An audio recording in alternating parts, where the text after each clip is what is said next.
Армысыздар, кеш жарық құрметті футбол сүйер қауым. Бізде кезекті подкаст. Әрине барлықтарыңыз өздеріңіз көрдіңіздер. Кеше Қайрат пен Купстың ойыннан кейін эмоциялық тұрғыда бізде өте керемет көңіл күй. Және біз QG лигаға арналған подкастымызды бастаймыз. Білесіздер, QG лиганың өткен аптада тамаша ойындар өтті және алдағы аптада бізде турлар күтіп отыр. Сондай-ақ тамыздың 23 өтетін арнайы матч бар. Айтатын дүниелер өте көп. Қазір де кестені қарап отырмын, біршама өзгерістер бар екен. Енді бүгін студиямызға Әділет пен Бекежан келіп отыр. Қош келдіңдер, жігіттер. Әдеттегідей біздің спикерлеріміз осы QG лига саласында қызмет атқарып жүрген мамандар. Бірінші Қайраттан бастайықшы, өйткені кешегі матчты кішігірім талқылап өтпесек, ол біз үшін үлкен күнә негізі. Ассалаумағалейкум. Бұл жерде енді Қайратты жеңіспен құттықтаймыз. Өте әдемі ойын болды және Қазақстан тарихындағы Чемпиондар лигасының іріктеу кезеңіндегі жаңа тарихтың беті ашылды десек болады ғой. Камбэк жасаған алғашқы команда болды. 2 гол айырмашылығымен ұтылып, екінші ойында жеңіске жеткен Қайрат. Құтты болсын. Енді алдағы таңда енді қазір бәрі айтады ғой, күз Еврокубоктық бізде бар дейді енді. Лига конференция, Лига чемпион, Лига Европа дейді, бірақ енді біз Лига чемпионов күтеміз міндетті түрде. Және алғашқы болып гол соққан Дастан Сатпаев 9-шы минутта жылдам гол ойынға ықпалын тигізді. Қайрат одан сары алға. Бірінші мен осы Әділет екеуміз бірге көрдік осы ойынды. Менің болжамым бірінші таймда 1 гол, екінші таймда 1 гол, сосын бір қосымша овертаймда немесе серия пенальтимен жеңсек әдемі болушы еді деймін. Бірінші таймда 3 гол соғып енді масқара болды. Осындай сценарий күттің бе, Әділет? Жанкерсің ғой енді Қайрат. Жанкер болсам осындай сценарий күтпедім. Бір ұтады деп сендім, бірақ бірінші таймда бәрін шешетін деп ойламадым. Негізі анау бір кейбір пессимистердің өзі Қайрат өтпейді болды, Купстан ана жақта ұтылғаннан кейін 2-0 өз алаңында қиын болады. Ұтса ұтар, бірақ өтпейді деген сияқты, немесе тең ойнап қалады деген сияқты. Бірақ өте таңғаларлық жағдай болды. Бірінші таймда 3-0, анау жоғары прессингте қалай ойнады, жылдамдық жағынан да, пас жағынан да, допқа талас жағынан да. Және голдар да әдемі кірді. Өте әдемі кірді. Dastanның гол соққаны шыны керек. Ғаламат гол. Бұл сценарий бойынша өте керемет кеш өтті Алматыда. Жанкүйерлер лық тол, Қазспорт көрсетіп жатыр. Жанкүйерлер ультрас оралған. Дастан Сатпаев гол соқты. Бәрі керемет. Дастан Сатпаев гол және нәтижелі пас қой. Громыко 3 голға да өз әсерін тигізді. Мен бір ғана нәрседен қорқтым, осы біз ана Бордомен ойынды көргенбіз ол барлығымыз. Ол жерде де осындай сценарий болды, басында әдемі күшті келе жатты барлығы. Bir кезде соңында 1 гол жіберіп алды да, сонымен Қайраттың жалпы жолы сол кезде үзілген болатын. Содан ғана алаңдадым, және оған себептер болды. Өйткені Қайраттың өзі біз айтқан едік, Купс бастапқыда енді көрдік қой, алыс жолдан келгені сезілді, қақпашысының жоқ екені сезілді. Сонан кейін газон бөлек, мына табиғи төсеніш, ол ылғал, дымқыл, доп тез жүреді, анау Купстағы стадиондағы төсеніш сияқты емес, таудың әсері деген сияқты. Бірақ біздің Қайраттың өзі де соңына қарай шаршап қалды да. Енді оның алдында Тобылмен қиын ойын болды ғой. Тобылмен қиын ойын болды. Осы матчта психологиялық тұрғыдан өте қиын болды ғой. Бірінші таймда 3 голын соқты. Бірақ бұл жерде де ойын соңына үшін 1 гол ойындағыдан шешіп кетеді. Купстың 1 голы болды. Психологиялық тұрғыдан Қайратқа қиын болды. Көпшілігі барлық шаршап ойыншыларын бәрін ауыстырып тастады ғой. Біздің өзіміздің академияның түлектерінің шыққан. Рамазан Бағдат 80 минутта шықты. Рамазан Бағдат керемет ойнады. 80 минутта шықты ма? 10 минут әдемі ойнап берді ғой. Ана пас ше. Өте қателік болды. Қобалжытып жіберді. Жас бала ғой енді. Алдында бір соққы жасады ғой. Әдемі Зиданның финтін жасады да. Күші жетпей қалды соңына қарай. Бұл жерде бірақ енді бұған дейін бізде бір қуантарлығы 5 жыл 4 жыл артқа кетсек, Еврокубокта бізде міндетті түрде легионерлар ойнайды, немесе біздің уже футболда ортан қол асып кеткен ветерандарымыз Қазақстанда ойнайды. Ал жастарға сенім деген бұрын соңды болмайды. Қазір мысалы Рамазан алғашқы ойында да Олимпияға қарсы ойнады ғой, Қазір Дастан Сатпаев бар. Одан бөлек Олжас Байбек барлығы, Оманиязов былтыр Ақтөбеде Лига конференцияда шығып, жалпы Қайраттың жалпы бюджет экономикалық тұрғыдан енді 2,5 миллиард қалтада десек те болады. Ары қарай кете береді өткен сайын. Жеті, одан кейін 11,5 деген сияқты. Бұл дұрыс, бұл барлығын талқылап жатырмыз. Келесі ойын бұл Слован. Бұл Слован енді Вайс өз алаңында Зринскийді 4-0 қылды. Кеше 2-2 тең есебімен ойнады. Вайс Қайратты жақсы біледі, және Қайрат Вайсты жақсы біледі. Вайстың оралуы. Қалай ойлайсыңдар жалпы бұл матчтан біз не күте аламыз? Қайрат өте ала ма? Өйткені кеше Зария қызыл қағаз алды, ол ойнамайды. Глейзер, Глейзер травмадан шығатын сияқты, оның дисквалификациясы да бітті, бірақ Слоун әрине мықты қарсылас, бірақ доп-домалақ, алаң бірдей. Бірінші ойын Алматыда өтеді екен. Екінші ойын ана жақта өтеді. Сондықтан бірінші ойында барлығын шешу керек деп ойлаймыз. Енді біз Слоунның ішкі проблемаларын әзірге білмейміз. Бірақ әйтеуір Вайста келісімшарт аяқталып келе жатқанын білеміз. Сонымен қатар Вайсты Қайратты білсек, Қайратты Вайсты біледі. Иә. Өйткені бұл қазіргі барлық бапкерлер Вайс кезінде академия жұмыс істеген, оны тәлім алған, қалай ойнайтынын біледі. Оқушыларын оқытушыны ұтатын уақыты келсе. Жақсы. Барсагянның оралы болса. Мен Барсигян, иә, Барсигян да бар ол жақта. Мен де мынау кеше қарап отырмыз ғой, шабуылда мысалы, иә. Дастан жақсы ойнап жатыр, Громыко жақсы ойнап жатыр, тағыстан айтасың деген мына жерде бір Сантана мен Жоао Пауло болған кезде жылдамырақ жүретін еді. Көпшілік Эдмилсонды былай айтқан кезде аса қатты ұнатып жатқан жоқ қой. Бірақ кеше мен ойыннан кейін хайлайтсты көріп шықтым да. Бүкіл шабуылдың басында Эдмилсон жүр. Мысалы анау Тапалов көтеріп, екінші гол Жоржиньо салды ғой. Ол шабуылды бастап берген кім? Допты тоқтатып, күресіп, пасты Тапаловқа, оң қаптыға берген кім? Эдмилсон.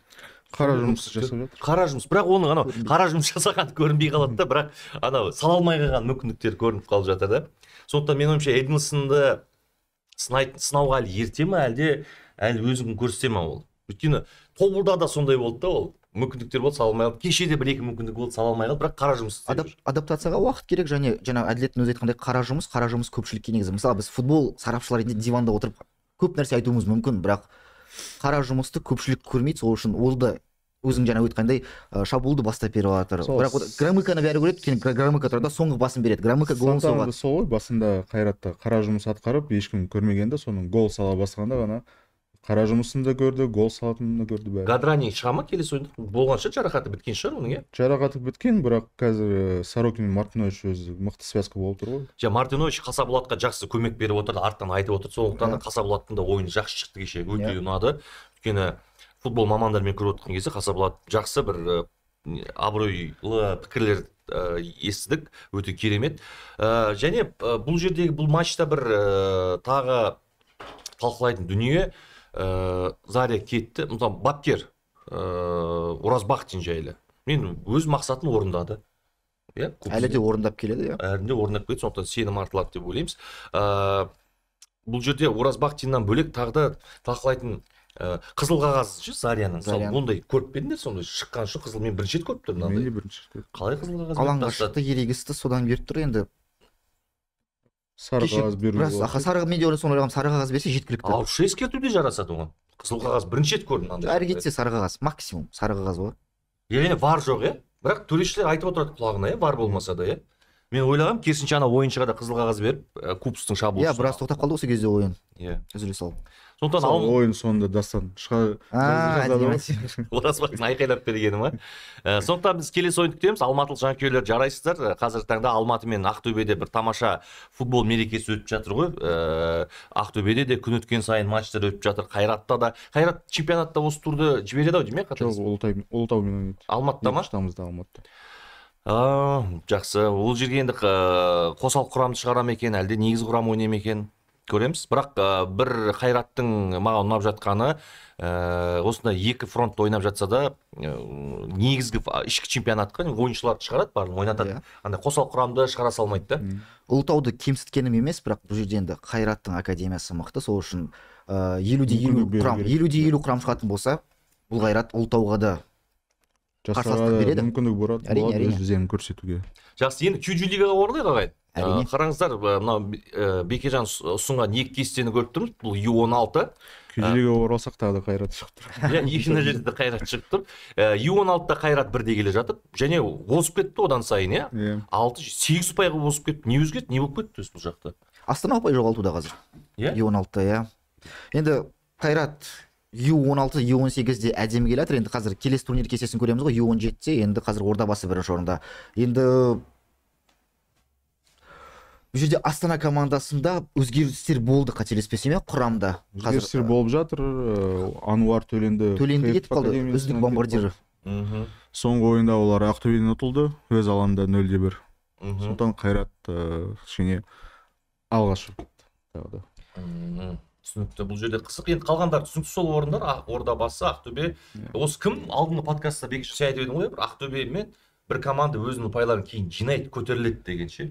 Бақдәулет айтты, қателеспесем. Бақдәулет бізде комментатор ғой, ол қазір командалардың барлығын қарап келеді. Иә, бізде екінші круг енді басталды, қазір командалар әлі жинайды, бірақ енді бұл жерде жасыратыны жоқ.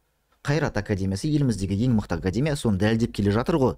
Бірақ бір қуантарлығы десе де, бірінші маусымда бізде Қайрат басып озды ғой барлығын. Екінші кругтың басында ма уже чемпиондыққа қол жеткізді. Ал қазір мысалы міне U16-та көріп келе жатырмыз, Астана 6 ұпай 8 ұпай болсын, ол да негізі екінші кругта әлі өздерінің жеке ойындары бар, Ордабасы мен Қайраттың ойыны бар, сол үшін әлі бәсекелестік болады.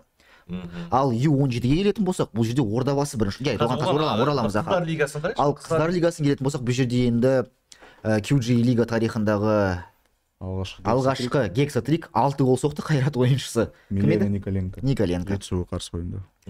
Жалпы Қайрат сапында 3 ойыншы бар осы. Әр ойында жоқ деген 2 голдан соғатын, иә? Иә, Ангелина Остер, Милена Николенко, Ангелина Кленова. Телеграмға керем Остер гол соқты. Бұл жерде енді өзім қарағандылық болған соң Шахтер үшін кәдімгідей жаным ашиды. Алғашқыда Шахтер үздік үштікте болды. Ашылу матчында Ертіске ұтылды, бірақ кейін 3 жеңіс қатарынан болды. Содан кейін қазір үздіктері кім? Жұлдыз лигада ойнауда қазір. Жас санаттан көтеріліп. Ал Шахтер енді жас қыздармен енді 4 ойын қатарынан жеңілді, иә. Осыған дейінгі турда Ертіспен өз алаңында ойнады, 1-0 есебімен жеңіп келатты да 80-ші минуттан бастап, білмеймін, қорғаныстары жоқ болды енді. Ойынды өз қолына алды. Иә, Елизавета Медведев Ертіс капитаны ойынды қолына алып, дубль автор атанды, және бұл жерде енді Айым Диханбайды ерекше айта кеткен жөні, Шахтер командасының қақпашысы 80-ші минутқа шейін жоқ дегенде бір 6-7 сейф жасаған шығар. Сол үшін Айым жарайсың. Өте әдемі ойын болды. Астананың қыздардың өткен жолы біздегі асылдар ғой, иә? Асыл пазл, иә, асыл біздің подкасттан кейін шамалы енді жоқ, ешқандай жұлдыздық ауруы жоқ. Бұл жерде асылдың енді гол соғу, нәтижелі пас беру бірінші турларға қарағанда азайып қалды, бірақ қазір енді соңғы 3-4 турда дубль жасады, нәтижелі пастар да бар, енді қазір өз қалпына келді. Мықты 3 шабуылшы бар: Зарема Мақсот, Асыл Пазыл және София Рыбак. София Рыбак Шахтерға қарсы сол хет-трик покер жасап тастады ғой. Үздік ойыншы атанған. Мына Қайрат, бұл жерде мысалы біз білеміз ғой, ерлер командаларына академия жүйелі түрде келе жатқан. Бұл жерде де Қайратта сонда қыздардың да осылай академия ма, сонда әрбір жас санаты дайындалып, иә, жас санатында бар командалары, және КФ әйелдер лигасын қарасақ та ол 17-18 жастағы қыздар. Жас қыздар ғой, иә. Енді ол жақта матчты көрдіңдер ғой, мысалы кеше Ақтөбемен биік ойнады ғой. Енді Ақтөбе ұлттық құраманың ойыншылары биікте мықты легионерлер ойнады.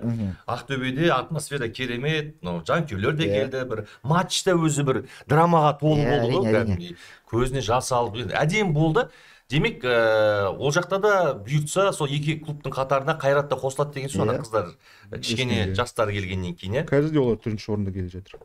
Нұрекем, да сөзіңіз жалғасы болсын, жаңа ғана өзіңіз енді көтердіңіз ғой, енді қыздар лигасындағы ең әдемі ойынымыз жалпы соңғы қанша 5 жылдықтағы Ақтөбе мен биік арасындағы ойын, және біз енді қыздар лигасы да QG лигада биыл шымылдырын ашып, биыл алғашқы маусымы ғой. Енді бұл жерде айта кететіні, мысалға ерлер футболында болса, мысалға бір ойында 3 пенальти қойса ерлер футболында, бұл жерде бір күмән болады.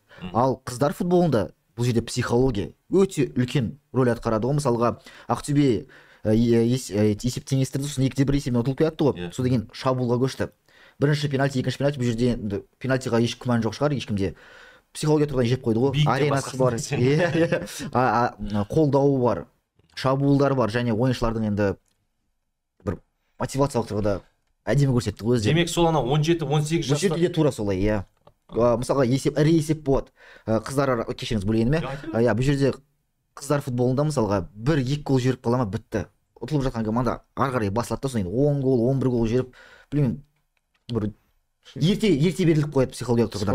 Мынау кеше біздің Артур Асқарлы бар ғой, Арти. Иә. Сол бір қызды салды, өздерінен шыққан қыз қазір Қайратта ойнайды деген сияқты бір гол соқты. Иә.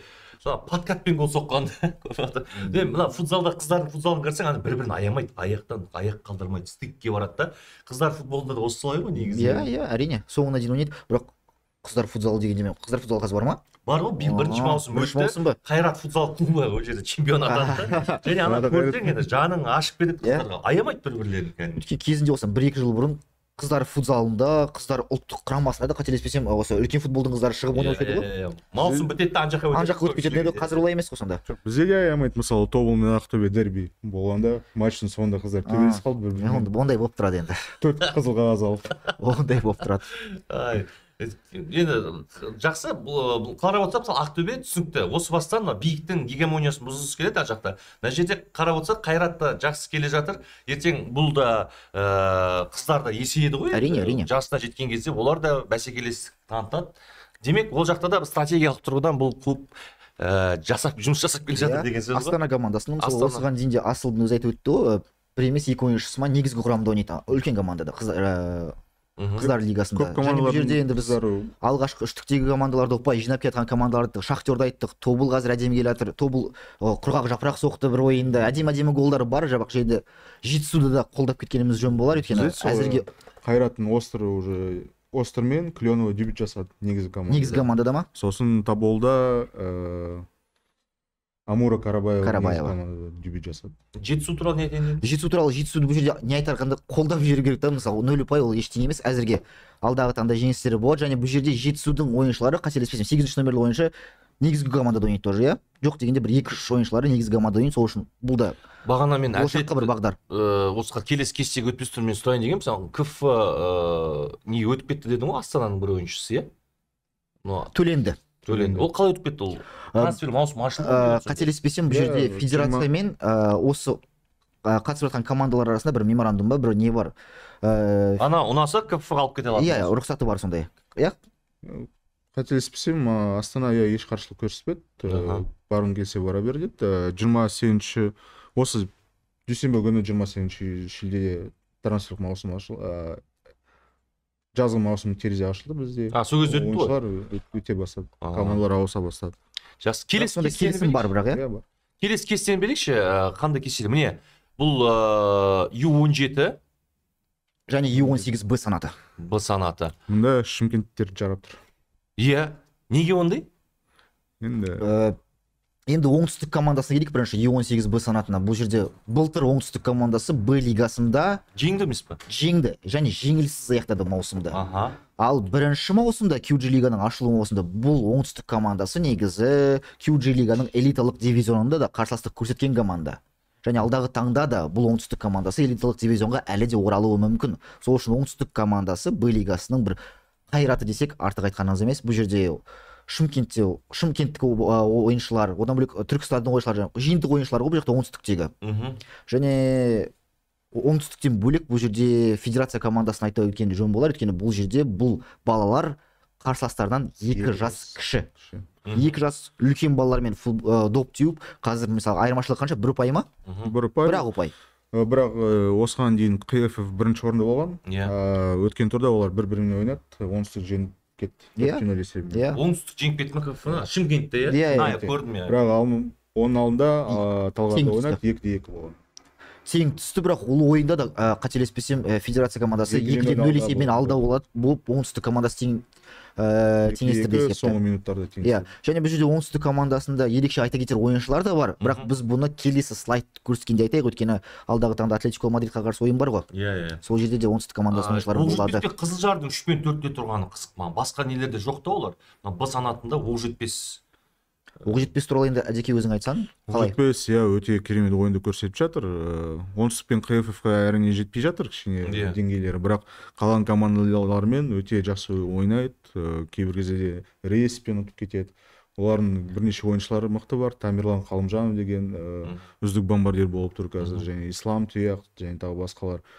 Және соңғы ойында олар Астанаға келді, жеңіспен ұтылып қалды күтпеген жерден. Бірақ жалпы өздерінің ойын деңгейлері өте мықты болып тұр. Мен мынау U17-те Ордабасының мысалы, бұл қай құрамы оны Ордабасының? Былтыр нешінші орын алып еді U17-тегі балалар? Сол балалар олар U16-та болды. Былтыр олар U16 болды, QG лигада ойнамаған. Мынау жаңа сол U16-та болды. Бірақ өткен жылы олар КФФ группа чемпион болды. Көргем. Солар ғой мына, сол балалар ғой. Сол балалар. Ал Қайрат? Қайрат сол кезде екінші орын алған. Бірақ о 2 тур бұрын аралары 5 ұпай бірақ болған. Мынау қысқартып келе жатыр екен. Шахтер ұтылып қалды Ордабасы өз алаңында. Күтпеген нәтиже болды ол да. Неге Астана бұл жерде тіпті төменде екен, Енді былтырғы Астана U18-дегі біз де басқа нәтиже күтіп едік қой, енді жастар әлі де жеңістер алуда. Менде бір сұрақта, мысалы, жігіттер осы қазір Қайрат бірінші лигада ойнайды. Қайрат жас па? Иә. Баяғыда олар үнемі соңғы турларға дейін көш басында жүретін. Биыл ондай емес ол Қайрат ше. 4-ші орында емес пе? Қазір ма? Мысалы бұрын көш басында тұратын олар ше. Және кейбір командалардың мысалы мен түсінбеймін, мысалы бірінші лига былтырғылармен салыстырғанда әлсіреген, өйткені ол жерде легионерлер жоқ. Мысалы көп жағдайда да. Ол Қайрат сол кезде легионерлер бар кездерде көптеген клубтардың оқ бойы озып тұратын, өз алаңында тіпті ұтылмайтын. Иә. Қиын болатын. Қазір мысалы көптеген бірінші лиганың командаларында легионерлер жоқ. Бірақ негіз ойыншылар кетіп қалғаннан кейін ба негізі? Жоқ, сол кезде қарасақ, Қайрат жастары 23-24 жасар ойыншылар ойнаған болатын. Яғни негізі команда өтпеген. Ал қазір қарасақ, ол Қайраттың сапында Қайрат жастар өткен жылғы QG лигада ойнаған 19 жасар балалар ойнап жүр. Сол Дәулеттер сол бірінші лигада жүр ма сонда қазір? Иә, кейбір кезде Дәулет ойнап жүр. Азамат Тұяқбаев ойнап жүр. Азамат Тұяқбаев қазір Әмірбек Базарбаев. үздік ойыншылардың бірі ғой Қайрат жас. Егер бұрын 24 жастағы ойыншылар 30 жастағы ойыншылар қарсы ойнаса, қазір 19 жастағы ойыншылар 30 жастағы ойыншылар қарсы ойнайды. Анда-санда ғана Брынскийларды түсіріп тұрады. Ол енді жалпы негізі жаңа өзіңіз айттыңыз ғой, әлсіреді бірінші лига деп. Бірақ бұл жерде жақсы әлсіреген шығар, бірақ маған бәсекелестігі қазір ұнауда да. Шахтер, Ертіс, Каспий. Мысалға Ертістің легионерсіз құрамына алатын болсақ, олар КПЛ-да ортан қол команда болады, ол даже бестік кетіп алысатын команда болады ғой, Ертіс командасы өте мықты. Каспий командасы қазір екінші орында келе жатыр ма? Бірінші орында келе жатыр, иә. Шахтер под задачу тұрған командалар ғой, енді қызық болады. Сол үшін Қайрат командасы осы командалармен ойнағанда бір 2-3 ойыншы түсіріп тұрады. Осы Мрынский кеше ғана Еуропада неде гол соғып жүрген. Соңғы кезде қарағанда Қайрат 5-ші орында тұратын 6 айдан кейін. Мен қазір тек қана үштікті қарап жүрмін. Шыны керек, өйткені біз Қайрат жайлы үнемі кестен қаран топ көш басына тұрып. Былтыр соңғы турларда беретін еді ғой енді.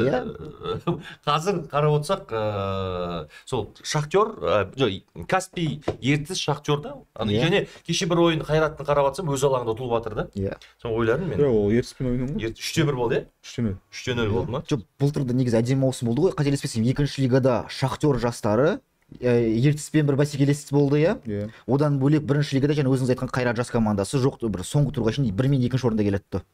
Жоқ, әдемі. Жақсы. Мына жеңісті көріп отырмыз ғой. Мен кеше өткен жолы, ол бірінші лига, мен түсіндім. Астана Б мен жеңіс Б деп ойнады. Ойнады ма? Иә, мен ойлап отырмын, мына жердегі жеңіс қайда? Б лигасына түсіп кеткен ба деп. Жеңістің енді алғашқы маусымы, Хан Тәңір командасының алғашқы маусымы QG лигадағы 6 мен 7-ші орында. Жақсы, Ұлытау, мына жерде Қайсар. Сол төмен жақ қатты өзгермепті. Иә, былтырғыдай. Ал бір әңгіме бар да қазір, Атлетико Мадрид ойнай ма келесі жылы? QG лигада ойнамай ма? Қазақстан. Қазір бұл сұрақ талқылануда. Осы күні кеше лига президенті Рохус Шоқ Алматы қаласында Атлетико Мадрид сол академиясында болып, жалпы сұхбат құрып қайтты. Атлетико Мадридтің QG лигада қатысуға ниеттері бар, бірақ енді бұл жақта құрам жинауға байланысты. Келесі маусымда да болып қалуы мүмкін, бірақ егер құрам жиналмайтын болса, келер маусымдарда Атлетико Мадрид QG лигаға кіруі әбден мүмкін. Қазір олар 2012 жылы балалар жинап жатыр, ал бізде келесі жылы қарасақ 2009, 2010, 2011 ойнайтын болды. Егер олар осы жас санатында жинаса, немесе Б лигасында ойнауы мүмкін. Жақсы. Келесі кесте қандай? Келесі кесте бізде келесі таблицалар берсеңіздер қандай? Элиталық дивизион мен Бекежан ұстап отқан көрсетпей. Бұл бізде U18 элиталық дивизионымен енді келер әдемі матчымыз ғой. Бірінші енді U18-ге тоқталайық. Сенсация орын алды. Ақтауда Каспий мен Қайрат 2-2 ойнады. Және Каспий 2-0 алда болатын, соңғы минуттарда Қайрат есеп теңестірді. Не себепті? Мықты ойын Каспийдің. Дайын болмаған шығар Қайрат осындай қарсылыққа. Менсінбей келген ба білмеймін. Бірақ осы ойынға Исмаил Бекболат қатысатын болатын, негізгі командадан түсіріліп. Ол бір гол салды, бірақ жеңіске жетуге ол көмектеспеді. Джокерлар дейсіз ғой. Бұл жерде және Каспий командасын айта кеткен жоғын. Каспий командасы U16, U17, U18 жас санаты бойынша Қайратпен тең түскен жалғыз команда ма? QG лигадағы. сол үшін иә Каспий жарады. Қайрат командасы мысалға Каспиймен 2-0 ұтылып келе жатып теңестірді. Және осы жақында ғана қанша 3-4 тур бұрын Жасқыранмен де осындай ойын болған жоқ па? Қайратты өз алаңында 2-0 ұтылып келе жатып 2-2 және соңғы минутта Жасқыран жеңісті жұлып кете жаздады ғой. Сол себепті енді алдағы таңда бізде енді бір инсайт ақпарат болсын. Алматы қаласында мүмкін Жасқыран мен Қайрат арасындағы ойын үлкен матчдайға айналуы.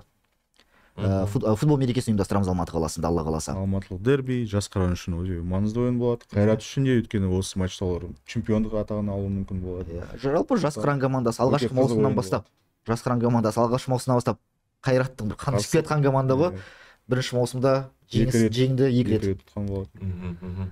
Шахтер әдеттегідей үнемі сол. Үнемі жалпы Шахтер элиталық дивизионда U18 жас санаты бойынша алғашқы маусымнан бастап жалпы деңгейлі ойын көрсетіп келе жатқан ұжым, бірақ 2 маусым қатарынан соңғы турға дейін үштікте келе жатады да.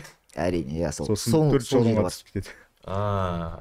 Үштікте келеді, соңғы 2-3 тур қалғанда бір күштері жетпей қала ма, бір 4-ші орынға түсіп қалады. Осы 2 жыл қатарынан сондай тенденция бар Шахтер командасында. Бірақ биылғы Шахтерға қарайтын болсақ, бұл жоқ дегенде 2-ші орын, бірақ чемпиондыққа таласуы әбден мүмкін. Құрамды қарайтын болсақ, Макридов, Сәтенов, Гейзик, жалпы ойыншылары мықты. Және бірінші маусымдағы Шахтерді қайтадан еске салатын болсақ, мысалы қазір бірінші лигада өзіміз айтып келе жатырмық қой, Шахтер командасы, негізгі командасы под задачу, Қазақстан премьер-лигасына шығу олардың басты мақсаттары деп.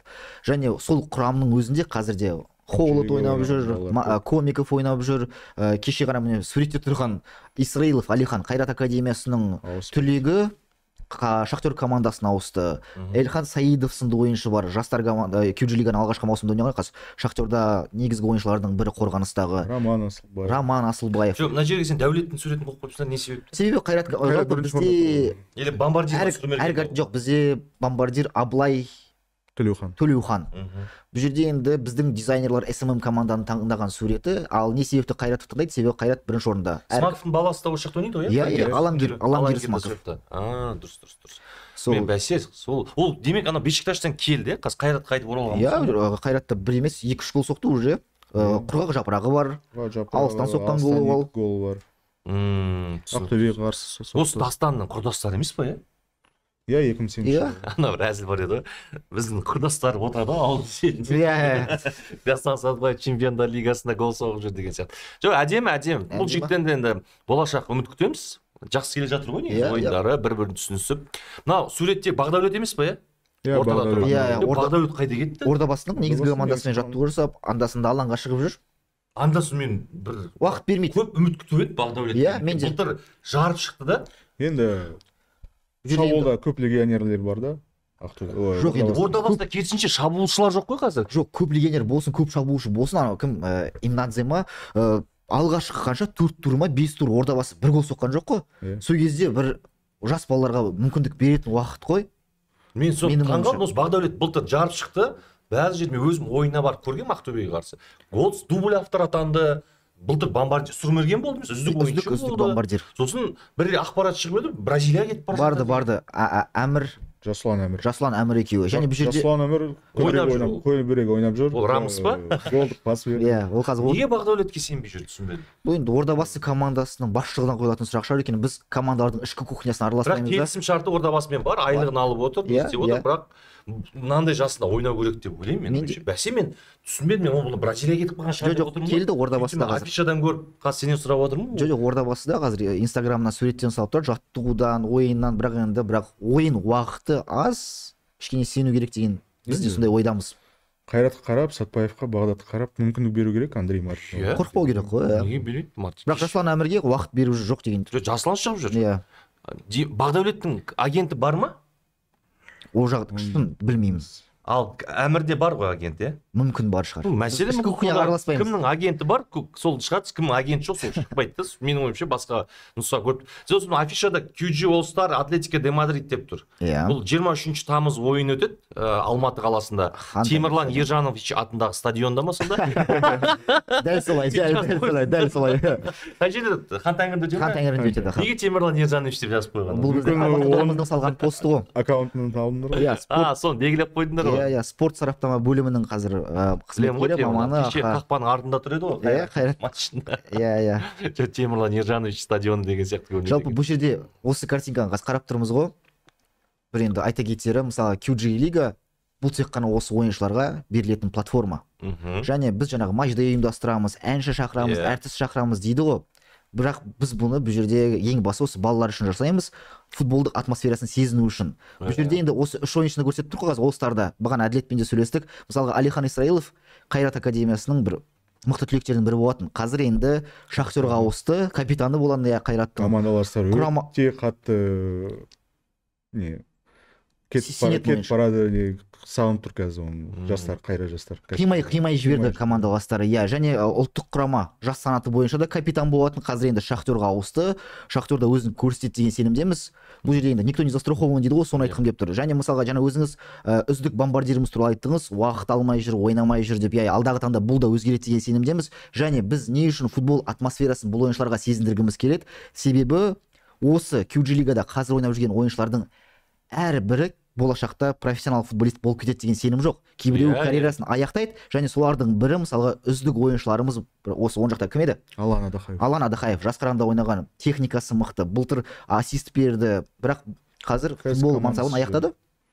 Командасы жоқ. Сол үшін біз қазір осындай ойыншыларға футбол атмосферасын сезіндіріп, болашақта бір жаттарында қалатындай. Есінде қалады. Есінде қалатындай. Сол енді біздің алғашқы политикамыз. Екінші политика қандай? Екінші политикамыз осы. Алғашқысы осы. Жоқ, өйткені бізде андай журналист әріптестеріміз бар, қой, сендерді жай кино көрсету ғой дейді. Сол ғой. Жауабымыз осы болсын сол кісілерге. Жоқ, кино демекші, кино түсейін деп жатырмыз QG лига жайлы. Болады, сериал болады. Вот сол кезде кино көрсетеміз деші. Келесі маусымда Алла қаласа QG лига туралы сериал да шығады. Жалпы жұмысымызды. Футболист болмаған бала актер болып кетеді. Мүмкін, кім біледі, сол үшін. Жоқ, әдемі 23-і, сондықтан сол жас хан тәңір стадионы. Қазақ университетінің стадионы ғой сол жерде. Үлкен матчдай программа күтіліп тұр. Neon Clash деген ат тақырыпта.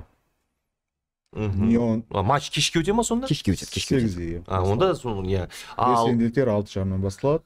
Бәрі неонды түрде өтеді. Болашақтық стиль ретінде DJ Пуза хедлайнеріміз болады. Диджейлер болады енді. Айта салайық. Әнші кім бар? Хедлайнер кім? Әнші жоқ. Әнші осы жол болмайды. Әріптестерімізге арнап әншіні алмадық бұл ойынға. Дискотека жасаймыз. Және бұл жерде енді аузы күйген үріп шет дейді ғой. Былтыр мысалға үрлеп шет. Былтыр біз Цервена Звезда академиясына қарсы ойын өткіздік қой. Жалпы енді ойлағанбыз ғой, әріптестер қолдайды, Цервена Звезда ойнайды деп. Жоқ, бұл жақта біз хейттің астына түстік қой. Бұл Цервена Звезда емес, бұл графичар, бұл анау, бұл мынау деп. Ең бастысы бұл Цервена Звезда академиясының системасында жүрген ойыншылар келді ғой бізге. Келді, ойнады. Және бұл жерде Қайрат академиясы сөзсіз әрбір маусым сайын Францияға барады, шетелге барады, шетелдік командаларға қарсы халықаралық ойын өткізеді. Бірақ екінші орыннан бастап, соңғы орынға шейін түсейікші, Шахтер мен Каспий арасындағы командалар осы маусымда, былтырғы маусымда, соңғы 5 жылда халықаралық деңгейде ойын өткізді ма? Шетелдік командаларға қарсы, шетелдік ойыншыларға қарсы ойнады ма? Жоқ. Біз соны тырысып бір маусымда бірақ ойын болсын деп шақырамыз.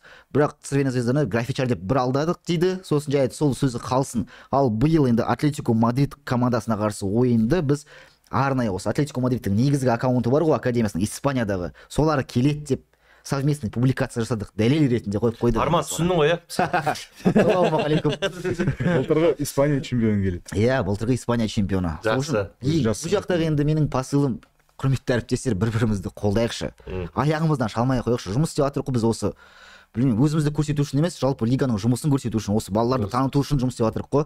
Комментаторлар, QG лигада жұмыс істейтін комментаторлар осы ойыншылар туралы мағлұмат толықтай бар. Сайт бар, Хадл бар, Вайскаут бар. Және келешекте бұлар үлкен футболға ауысқанда да үлкен пайдасын тигізеді ғой. Бұл ойыншылар туралы қазір де біледі. Сол үшін жақсы. Бір-бірімізден басты мақсатымыз футболды дамыту. Бәріміз бірге дамытайық оны. Мысалы да Қайратта да айтсақ, бәрі айтады, біздің клубтар өзі ақшаны табу керек. Енді Қайрат трансляцияны салып тастады, ақша тапты, енді бәрі айтып жатыр, неге бесплатно көрсетпейді? Қазспортта неге көрсетпейді? Енді адамдар өздері білмейді, не керек? Қайрат ақша тапсын ба, бесплатно көрсетсін ба бәрін ойында. Бізде сол бүгінгі подкаст бізде андай ашылу подкаст болды ма? Жиналып қапты. Сол басты мақсат. Андай айтайын ба? Атлетико Мадрид па? Симеоне келе ма? Жоқ, келмей ма? Коридайдағы негізгі командасы ма деген ма? әлде ана өзіңіз- академияға келе ма? 23-і Біз 23 супер кубок Иә, футзал ғой. Орал қаласында сол жақта боламыз. Рахмет жігіттер. Сізге рахмет. Әдемі подкаст болды, біраз ақпараттар айтылды, бүкіл аңдатпа да айтылды, матч жайлы, орталық матч жайлы, кестелерді талқыладық, Қайрат Иә. Кубокты талқыладық. Достар, QG лиганы сенбі жексенбі сайын көріп отырыңыздар, тамашалап отырыңыздар. QG League TV YouTube арнасынан матчтар көрсетіледі. Қыздар лигасы да көрсетіледі, ерлер лигасы да көрсетіледі, әртүрлі санаттарда көрсетіледі. Бұл жерде біз TikTok сайтына кіріп полстарға билет алыңыздар. Билет сатылады ғой, билет сатылымда қазір. Тегін бермейсіңдер ма халыққа? Дейтіндер бар ғой, Иә, ол да бар. Бірақ бұл жерде біз енді халыққа деп менталитетті сезінір ғой, осы билет сатып алу. Және бұл жерде айта кетеріміз, Жоқ, бұл бізде дұрыс былай шықсаң, былай шықсаң. Тегін берсең, адамдар айтады, тегін ұмытып кетеді сосын. Ал билет билет алсам, бокс мен билет стадион. алдым, мен бару керекпін деген. енді біз Атлетико Мадридқа қарсы ойынға арнап бір бөлек подкаст жазатын шығармыз, бір 15-20 минуттық, иә? Жақсы, рахмет. Иә, әрине. Командасын жинап, иә. Вот. Симеонаны алып келіңдер. Симеон, Жақсы, рахмет достар, каналға жазылыңыздар, пікір білдіріңіздер.